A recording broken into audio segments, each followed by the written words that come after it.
दोस्तों, स्वागत है आप सभी का मेरे चैनल द डार्क सीक्रेट में। आज जो कहानी में लेकर आया हूँ वह बेहद रहस्यमयी किताब से जुड़ी हुई है। दोस्तों, क्या आपको एक ऐसे भारतीय ग्रंथ के बारे में पता है जिसे पढ़ने वाले की या तो मृत्यु हो जाती है या वह बेहद अमीर हो जाता है? जी हाँ दोस्तों, आज हम अपने इस चैनल पर एक ऐसे ही ग्रंथ के बारे में लिखेंगे। कहा जाता है कि इस ग्रंथ की इसी वजह से सरकार ने इसको बंद करा दिया था, इस ग्रंथ पर बैन लगा दिया था। दोस्तों, अभी तक आपने मेरे चैनल द डार्क सीक्रेट को सब्सक्राइब नहीं किया है तो सब्सक्राइब करें और हम आज अपनी इस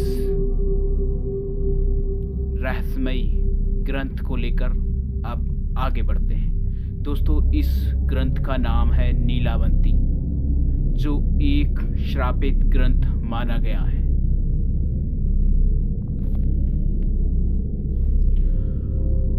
हमारा भारतीय इतिहास कितना रहस्यमयी है कि इसका अनुमान लगाना एक आम व्यक्ति के बस की बात नहीं है।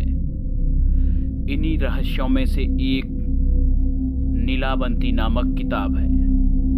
बताया जाता है कि किताब को पढ़ने वाले व्यक्ति संपूर्ण प्रकृति से बात कर सकता है।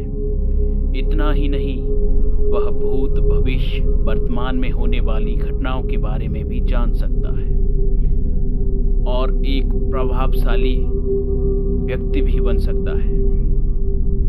क्या है यह श्रापित किताब? आइए दोस्तों, इसके बारे में और जानते हैं। कहते हैं कि कुछ पाने के लिए कुछ खोना भी पड़ता है। इसी मुहावरे के समान है यह किताब। बताया जाता है कि इस किताब को आधा अधूरा या पढ़कर न समझ पाने वाले व्यक्ति पागल हो जाते हैं, और जो पूरा पढ़कर समझ लेता है या तो वह बहुत विद्वान हो जाता है या अनैतिक परिस्थिति में उसकी मौत हो जाती है। स्वामी विवेकानंद जी ने इस किताब को पढ़ा था, ऐसा भी कहा जाता है। बताया जाता है कि किताब को पढ़ा व्यक्ति पशु पक्षियों से बात कर सकता था, उसकी भाषा समझ सकता था और समय आने पर अपना काम भी निकलवा सकता था। इस किताब को पढ़ने वाला व्यक्ति भविष्यवक्ता बन जाता है, यानी कि भविष्य की घटनाओं के बारे में जान सकता है। सबसे पहले इस किताब की रचना कन्नड़ भाषा में हुई थी, जो कि पेड़ के पत्तों पर लिखी गई थी। बाद में विद्वानों ने इसे किताब का रूप देते हुए संस्कृत भाषा में लिखा। इस श्रापित किताब के बारे में यह एक अफवाह है कि इसे पढ़ने वाला व्यक्ति या तो पागल हो जाता है या मर जाता है। किताब के श्रापित और रहस्यमयी होने के कारण इस किताब को वर्ष 1935 में ब्रिटिश गवर्नमेंट द्वारा प्रतिबंधित भी कर दिया गया था। यह किताब उत्तर प्रदेश के गांव में रहने वाले एक विद्वान मुंशी भगवान दास की पुत्री नीलावंती द्वारा वर्ष 1733 में लिखी गई थी। ऐसा माना जाता है कि मुंशी भगवान दास की पुत्री द्वारा लिखी गई किताब यही थी, जबकि कुछ लोगों का मानना है कि उसके नाम के आधार पर इस किताब का नाम नीलावंती था। यह गणितीय सूत्र की किताब नहीं थी। नीलावंती किताब अन्य किताबों की अपेक्षा काफी बड़ी है। कहते हैं कि सदियों पहले उत्तर प्रदेश के एक गांव में मुंशी भगवान दास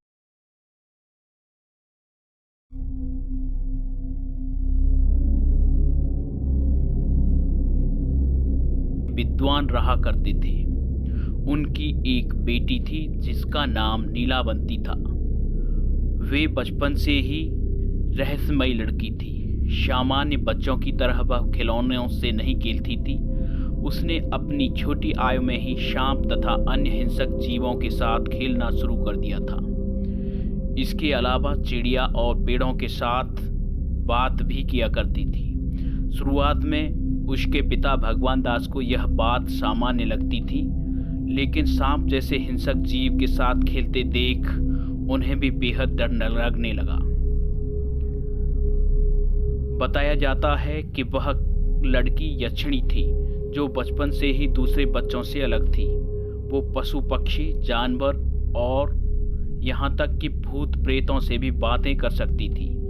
पशु पक्षी और जानवर उसे गड़े हुए खजाने के बारे में बताते थे, तो भूत प्रेत उसे मैली विधा सिखाते थे। इन सभी विधाओं को उसने एक किताब में लिखा, जिस किताब का नाम नीलावंती ग्रंथ रखा गया। यह एक ऐसा ग्रंथ था जिसे पढ़ने से मनुष्य संपूर्ण काल का ज्ञाता बन जाता था। न जाने कितने ही लोग उसे खोजते हुए मृत्यु पंथ को लग गए। जो लोग काल का ग्रास बन गए, उन सब में एक समानता यही थी कि वे उस ग्रंथ का उपयोग ही नहीं जानते थे।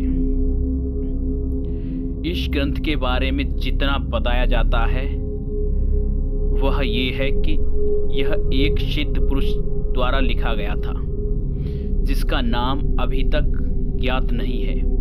यह वही ग्रंथ है जिसके बड़ी मुश्किल से सिर्फ 150 प्रतियां ही छपवाई गई थी। इस ग्रंथ के अनेक चमत्कारी साधना, व्रत, दिव्य चीज़ों की प्राप्ति और मार्ग तथा अन्य धातुओं को सुवर्ण धातु में बदलना आदि जैसे अत्यंत गुप्त तथा अत्यधिक दिव्य चमत्कारी उपाय, योजना आदि की जानकारी देने वाला यह ग्रंथ है। जब यह ग्रंथ छपा तो उसके मुताबिक इसमें दिए सारी दिव्य चीज़ें आज भी निर्माण की जाने वाली 100% गारंटी वाली चीज़ उत्पन्न हुई। इस ग्रंथ को खरीदने वाले कुछ लोगों ने उस समय उनके दिए निर्देशानुसार और ग्रंथ में लिखे अनुसार कुछ प्रयोग किए। उसके बाद उन्हें परिणाम बताया गया तो ठीक वैसा ही मिला जो ग्रंथ में परिणाम लिखा था। फिर इस बात ने तूड़ पकड़ लिया तो 60 साल पूर्व तत्कालीन सरकार ने आनन फानन इस किताब को न केवल प्रतिबंधित कर दिया, बल्कि भारत भर में जिन जिन के पास वो किताबें थीं उनके घर पर छापे मारकर उन किताबों को भी जब्त कर लिया गया। लेकिन इन 150 किताबों में 9 किताबें फिर भी मिली नहीं। उनमें से कुछ किताबें विदेश में ले जाने की बात भी छिड़ गई। लेकिन सुना है इस ग्रंथ की एक प्रति आज भी किसी सन्यासी के पास सुरक्षित है और यह अभी भी सूरत में इकलौती प्रति है। यह 1500 साल पूर्व की बात है। अभी इस बारे में पता नहीं है कि यह प्रति कहाँ है, लेकिन विद्वानों का आज भी यही मानना है कि यह किताब नीलावंती नाम का ग्रंथ आज भी अपने आप में एक रहस्यमयी ग्रंथ है। जिसने भी इस ग्रंथ को पढ़ा है उसकी या तो रहस्यमयी मृत्यु हो गई है या वह पूर्ण ग्रंथ को समझने के बाद बेहद प्रभावशाली और धनवान बन गया है। दोस्तों, इसी तरह की अन्य रहस्यमयी जानकारी के लिए मेरे चैनल को सब्सक्राइब जरूर करें।